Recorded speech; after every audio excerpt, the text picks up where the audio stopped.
Oi, gente, tudo bem? Bom, pare tudo o que você está fazendo e venha conversar comigo sobre corte químico. Muitas pessoas têm passado por isso e têm visto, né, a perda de seus cabelos, a quebra dos cabelos. E são muitos os motivos que nos levam a isso. Então, se você é cabeleireira ou se você é uma cabeleireira iniciante, fique ligado em tudo que a gente vai conversar aqui a partir de agora. O que é o corte químico? Né? A gente tem duas modalidades de corte. O corte mecânico, que é aquele que é feito com a tesoura, que é feito através das geometrias, do visagismo, das linhas, dos ângulos, que vão conferir à sua cliente uma cabeleira nova, um formato novo para esse rosto, para esse cabelo. Você pode cortar em camadas, você pode cortar degradê, você pode cortar, enfim, pode fazer um pixie, todos os cortes da moda. Mas o que é o corte químico? É aquele corte, na verdade, é aquela quebra da fibra capilar que acontece em função de uma química, de um ativo químico. Então, sempre que você tiver a quebra da fibra capilar por razões químicas, por razões de intervenções químicas, a gente está falando de um corte químico. E por que o corte químico acontece? Bom, antes da gente falar do corte químico, vamos lembrar a estrutura do fio. O cabelo, ele é composto de 3 camadas: córtex, cutícula e medula. A cutícula é a camada mais externa, que são as escamas sobrepostas. São de 5 a 12 escamas sobrepostas, que tem como função principal proteger o córtex. O córtex é onde estão todos os componentes anatômicos do fio, incluindo a queratina, as melaninas, enfim, as fibrilas, macrofibrilas, enfim. Quando você tem uma... Vamos lá. Enfim, quando você tem a ação química de um produto, seja ele de alisamento, seja ele de luzes, a interação desse ativo químico, ela vai acontecer dentro do córtex capilar. Então, o ativo vai ser aplicado, vamos imaginar que seja um ativo de alisamento. Ele vai ser aplicado no fio de cabelo, ou seja, sobre as camadas sobrepostas, que é a cutícula. Essa cutícula vai se dilatar, porque ela vai estar exposta a um meio alcalino, e ao se dilatar, ela vai permitir que esse produto, que esse ativo químico, entre no córtex capilar e tenha interação com as pontes que existem dentro desse córtex. São as pontes de hidrogênio, as pontes salinas e a ponte forte do cabelo, que são as pontes disulfídicas ou ponte de sulfeto. Os dois modos de falar estão corretos. Então, quando você faz a aplicação de um alisamento, você tem que ter em mente que esse alisamento vai ter uma interação com as pontes de sulfeto, que são as pontes fortes do cabelo, que estão dentro da camada córtex, que é a camada onde tem todos os componentes anatômicos do fio. Com o passar do tempo e das aplicações, esse cabelo muitas vezes pode ficar fragilizado. E é essa fragilização que coloca o cabelo mais exposto a essas possibilidades de quebra. Então, por que acontece o corte químico? Uma das coisas é exatamente o cabelo fragilizado.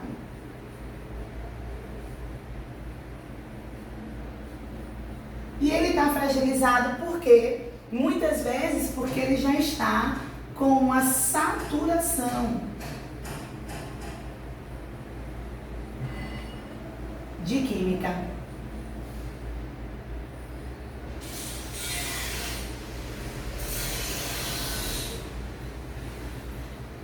Correto? Então,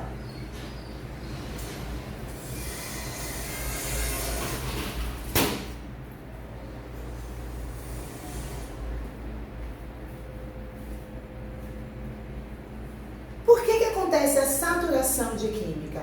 Porque muitas vezes esses produtos que são aplicados, principalmente os ativos de alisamento, quando vai ser feito o retoque de raiz, ao invés de fazer a aplicação somente na raiz, né, de forma sem observar sem ter essa preocupação, sem observar essa premissa, a aplicação acaba sendo feita em todo o cabelo. Então, quando você vai fazer, por exemplo, deixa eu colocar aqui no cantinho, né? eu sou cabeleireira, tá? Não sou desenhista, então dá perdão aí pra minha bonequinha. Mas o cabelo já foi todo, né, feito uma progressiva, por exemplo, um alisamento alcalino com amônia, enfim. Na hora que você vai reaplicar, essa reaplicação precisa ser nas raízes. E a maioria das aplicações que eu tenho visto por aí, e não observam isso e acabam aplicando o ativo mais uma vez na região do comprimento, onde esse ativo já foi aplicado. E isso vai gerar saturação química, que é uma das razões para que o cabelo quebre, né? Um outro ponto que pode fazer esse cabelo quebrar também tá na mão da cabeleireira, que é a questão de você observar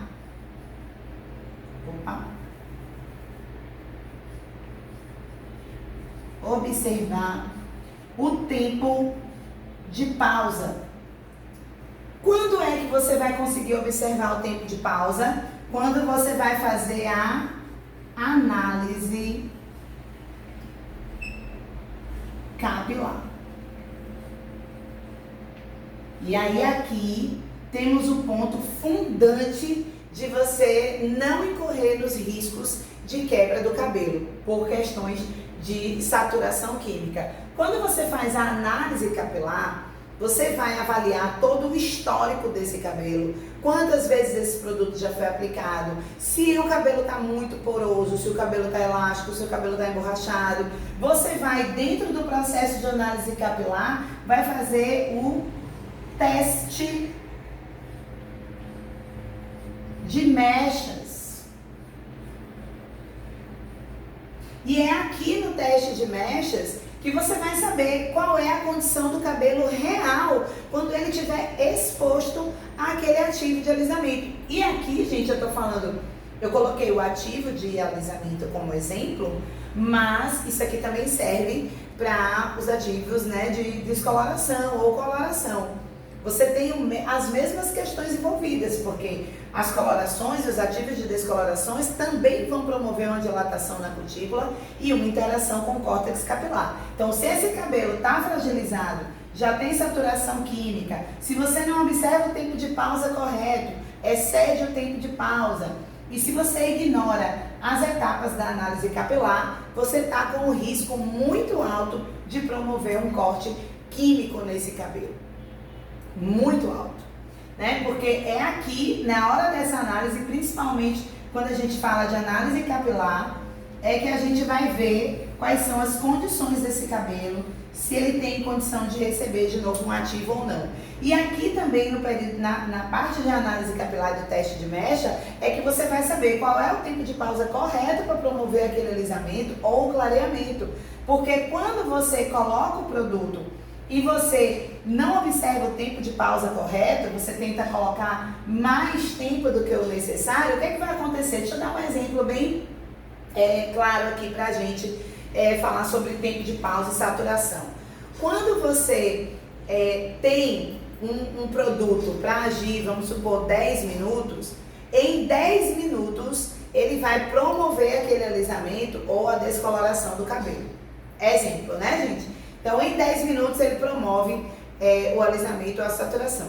Depois desses 10 minutos, ele não tem mais ação de clareamento ou de alisamento, mas ele continua gerando deteriorização no fio. Ou seja, esse fio continua sendo deteriorado pela ação do ativo químico, porém a ação fim já findou, porque você deixou já o tempo necessário. Vamos falar aqui de alisamento. Se eu vi no tempo de pausa que o tempo necessário para promover um alisamento é de 10 minutos e eu deixo esse cabelo exposto por 20 minutos, eu estou falando aqui que 10 minutos é para promover saturação química, porque o tempo que eu preciso para promover alisamento é só de 10 minutos. Então, se eu deixo 10 minutos a mais aqui, eu não estou aumentando o poder de alisamento. Eu estou aumentando o poder de saturação química dentro desse fio. Se a gente pensar, por exemplo, vamos colocar aqui um exemplo bem separado da nossa realidade. Se você tiver você vai colocar um antiácido efervescente num copo lá. Se você pega a água e põe esse antiácido, o que é que vai acontecer? Ele vai começar a efervescer. À medida que ele vai efervescendo, ele vai dissolvendo, quando ele dissolve todo, ele está pronto para ser consumido. Mas se você não consumir e deixar ele lá, o que é que vai acontecer com essa efervescência? Ela vai continuar efervescendo até que vai chegar no momento que ela não vai ter mais ação nenhuma. Isso vai acontecer com qualquer produto. Todo produto tem tempo para ele ter ação e depois ele não vai ter mais ação nenhuma, a não ser de deteriorar o fio. Então, se eu coloco aqui, por exemplo, um pó descolorante, eu sei que esse pó descolorante tem um limite de ação de 40 minutos, 50 minutos. Passou desse período, ele não tem mais ação de clareamento, ele só vai deteriorar o fio. Então, essa observação do tempo de pausa, ela é condição sine qua non para você ter um bom resultado e fugir das ações do corte químico no cabelo. Entenderam, gente? Então, observar o tempo de pausa, né? Observar todos os critérios da análise capilar são importantíssimos para você saber o quanto que esse cabelo aguenta. Um outro ponto importante é a quantidade de produto. Eu vou até colocar aqui pelo meio. A quantidade.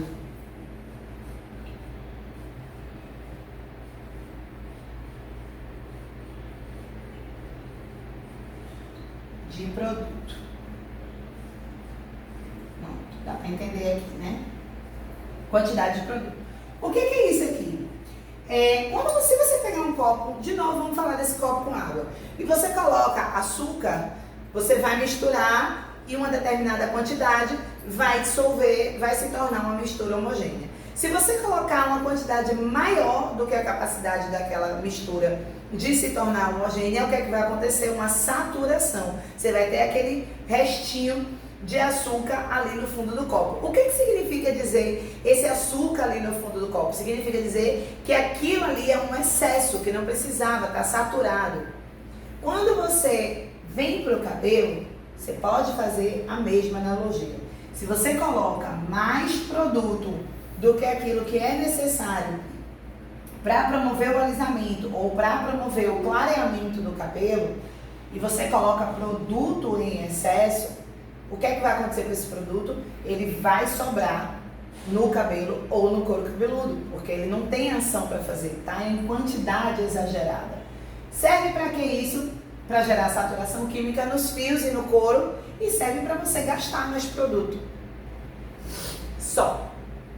Fiquem atentos, então, a essas questões. Dentro da análise capilar, você consegue visualizar tudo isso daqui. Porque na análise capilar, você vai avaliar, por exemplo, a densidade do cabelo. Para que serve avaliar a densidade do cabelo? Exatamente para você determinar a quantidade de produto que você vai aplicar. Você vai avaliar o nível de porosidade desse cabelo. Para que serve analisar o nível de porosidade do cabelo? Para você determinar o quão fragilizado esse cabelo está. Ele está com nível de erosão 1, 2, 3, 4, né? Você vai determinar o quão fragilizado ele está e o quanto que você precisa recuperar esse cabelo antes de promover esse ativo químico que você está querendo fazer, seja ele alisamento, seja ele clareamento, né? Dentro do análise capilar, você vai ainda analisar como é que está esse couro cabeludo. Esse couro cabeludo está saudável? Ele está apresentando algum tipo de ferimento? Como é que está esse cabelo no couro, né? Você vai fazer aquela leve tração do fio no couro cabeludo. Se esse couro cabeludo solta os fios com muita facilidade, a gente está diante de um couro cabeludo que não está saudável, que está inflamado, que está com algum tipo de problema. Pode estar com dermatite seborreica em excesso, pode ter inúmeras questões ali que vão impedir você de fazer uma aplicação de ativo químico, porque se você insiste numa situação dessa, cabelo com certeza vai cair do couro cabeludo, se esse couro cabeludo não está 100% saudável, né? Ainda aqui na análise capilar, você vai ver o histórico desse produto. Para que você vai ver o histórico? Vou colocar aqui no meio, para você determinar as incompatibilidades.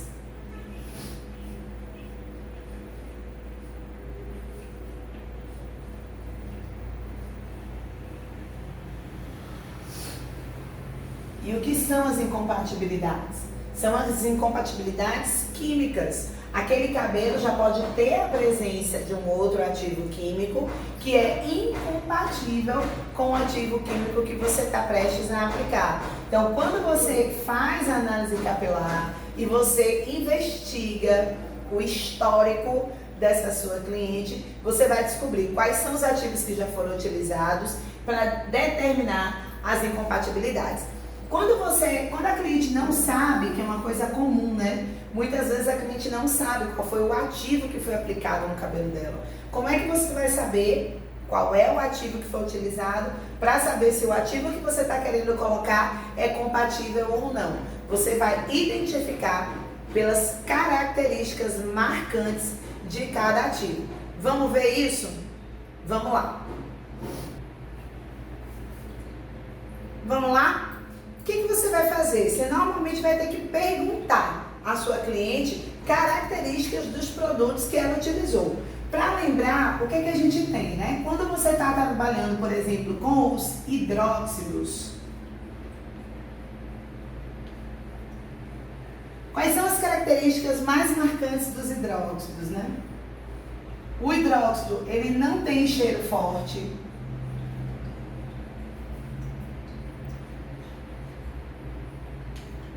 Né? Porém, ele causa muita ardência, então precisa proteger o couro.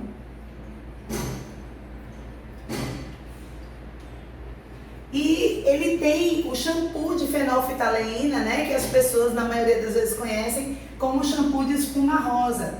Então, o shampoo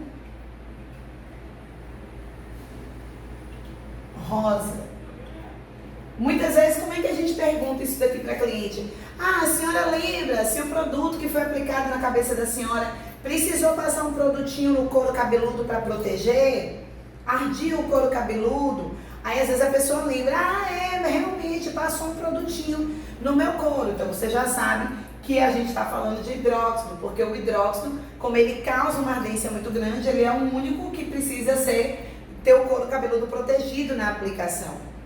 Às vezes ela não lembra disso, você pode perguntar, mas a senhora lembra se ela colocou um shampoo que tinha uma espuma rosa, né? Se o produto tinha cheiro muito ativo. Então são características que a sua cliente pode perceber daquele ativo e que através dessas perguntas você pode identificar quais são os produtos que ela está utilizando.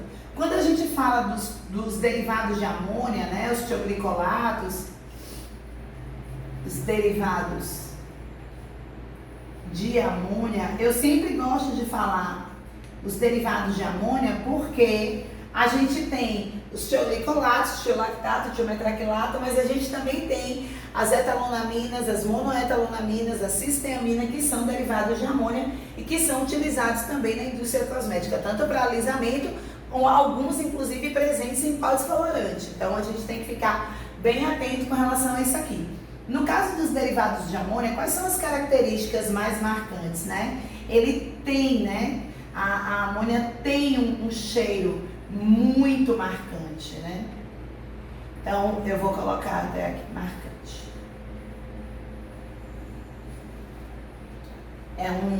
É um cheiro, eu me lembro quando Bruna, minha filha, era pequena, que ela fez uma aplicação de amônia. Eu não era cabeleireira ainda naquela época e o cheiro era tão ruim que eu saí do salão, deixei a bichinha lá sozinha, coitada. Faz parte, né? Mas eu não tinha o conhecimento que eu tenho agora. Então, fazer o quê?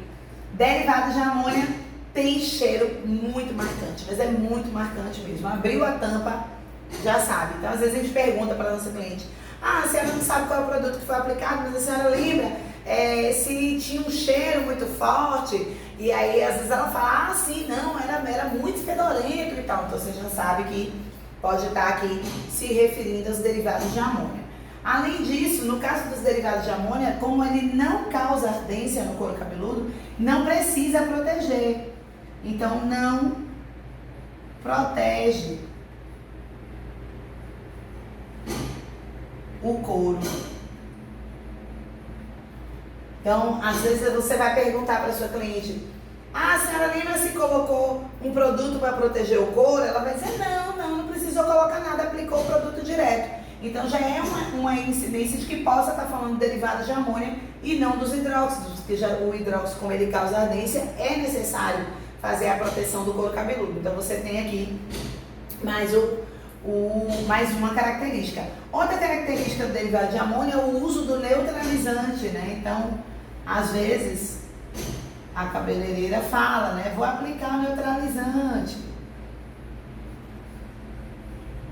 E a cliente pode marcar isso daí, né? Como foi que ela teve o procedimento, como é que foi o procedimento da cabeleireira. E aí aqui é uma das formas que a cliente consegue lembrar como foi que aconteceu as coisas. E a gente tem aqui as escovas ácidas.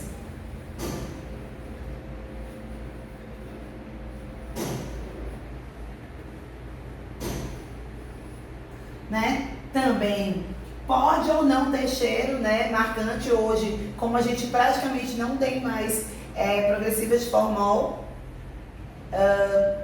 com todo parêntese, né, a gente sabe que o formol é proibido, se tem alguém que utiliza formol, está utilizando um produto proibido, então não vou nem entrar nessa questão aqui. Então, a maioria, né, não tem cheiro ativo.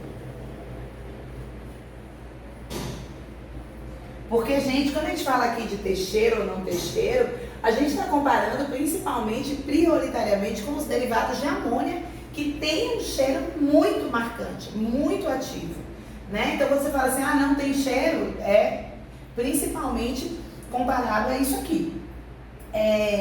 Aqui a gente não usa neutralizante, né?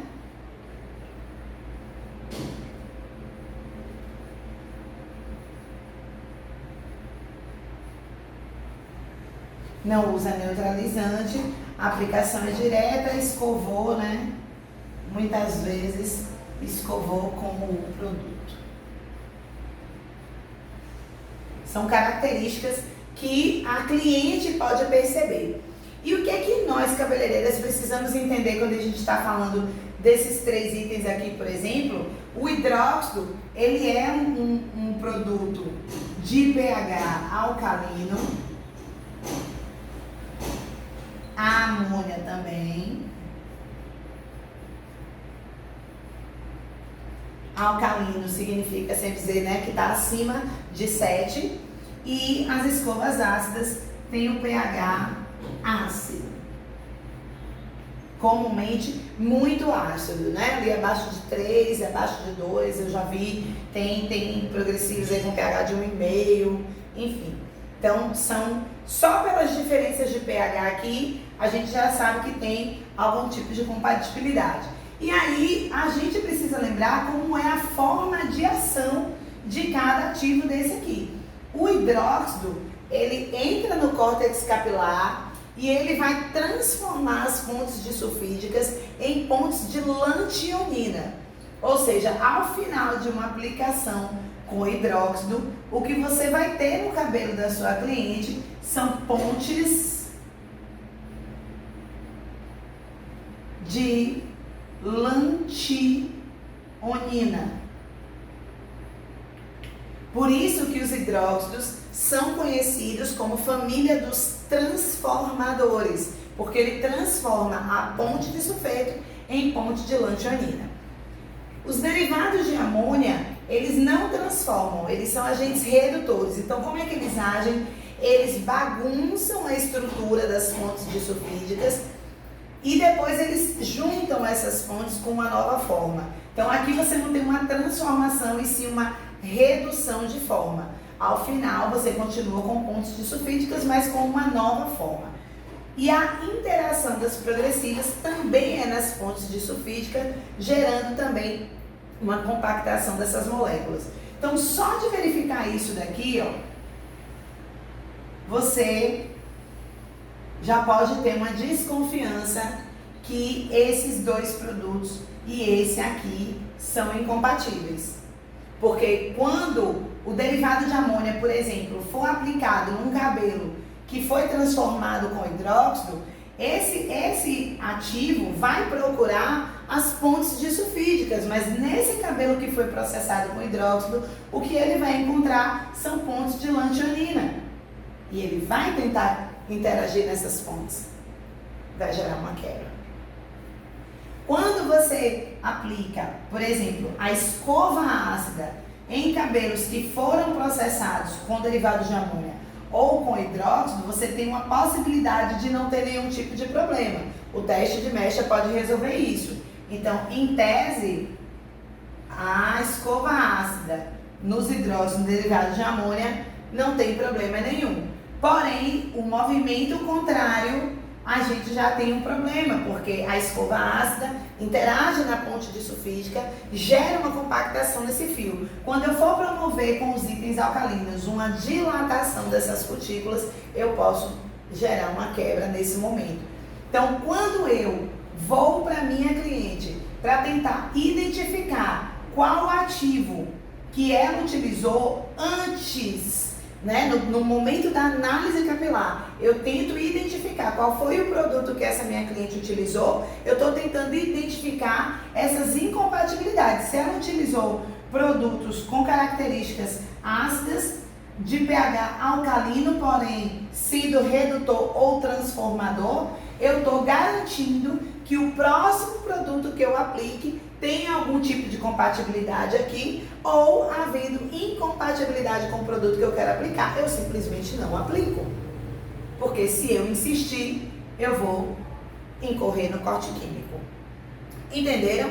Então, essa avaliação, toda essa avaliação faz parte da análise capilar, daquele momento que você está identificando o histórico da sua cliente. Lembra que eu falo sempre para vocês? Tem um comprimento de cabelo, bote sempre na sua conta matemática aí. Se o cabelo pode crescer de 12 a 24 centímetros no ano, e esse cabelo tem 20 centímetros, 15 centímetros, 50 centímetros, faça a conta de quanto tempo de histórico você precisa investigar para saber o que ainda está ali naquele cabelo ou não. Ainda que seja um cabelo muito poroso, porque a gente sabe que os cabelos muito porosos, todos esses ativos ficam ali entrando e saindo, como se fosse uma peneira, porque o cabelo poroso, ele não segura nada. Mas ele não segura nada é uma forma até exagerada da gente falar, porque sempre fica alguma coisa lá, sempre fica um resquício lá.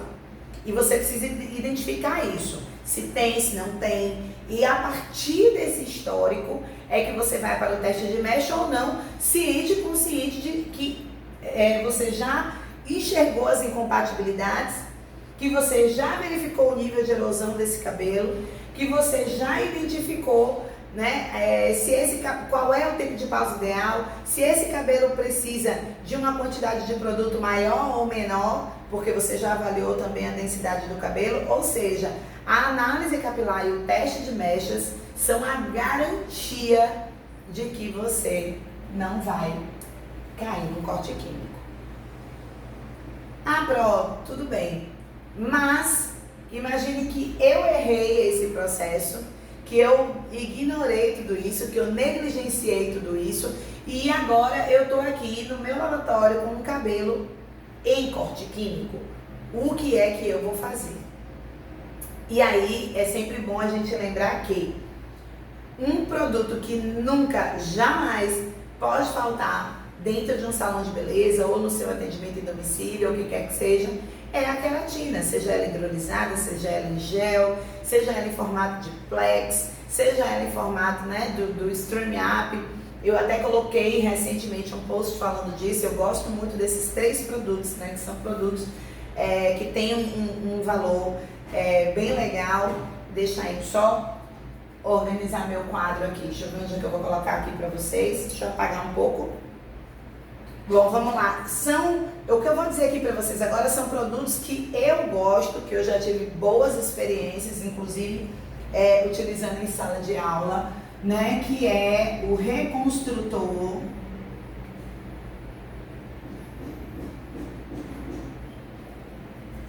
Alquimia.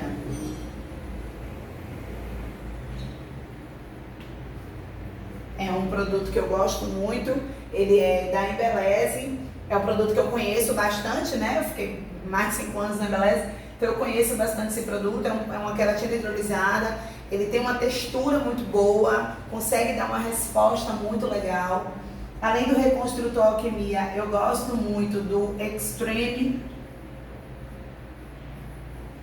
Up, que é da Italian Color, também é um produto excelente. Inclusive o Extreme Up é um kit, né? Ele é um kit para tratamento, tem uma ação muito legal, porque eu estou falando de produtos que você vai fazer a aplicação imediata quando você estiver diante de um corte químico, ou mesmo para o tratamento de um corte químico. E além desses dois, a gente tem o Miracle Plex,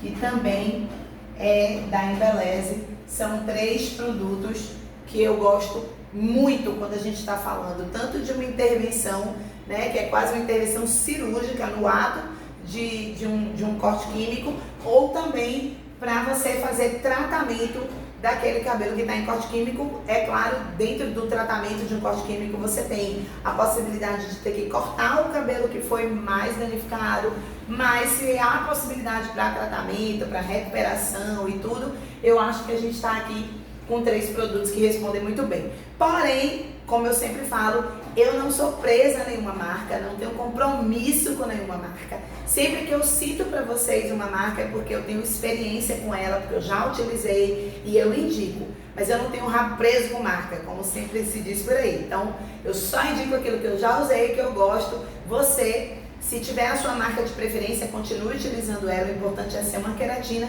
que entra lá na hora do corte químico e para a ação do ativo, né? Lavar muito o ativo, colocar aquele produto ali. Então não importa qual é a marca que tem no seu salão já deve ser capaz de resolver isso. Se não for, ou se você não tem, tá aí a dica de 3 possibilidades que você pode passar a utilizar no seu salão. Tá bom, gente? Fora isso, análise capilar sempre, teste de mechas sempre, e aí você vai ficar livre de corte químico com certeza. Tá bem? Bom, por hoje eu fico por aqui. Um beijo carinhoso, até nosso próximo vídeo. Tchau!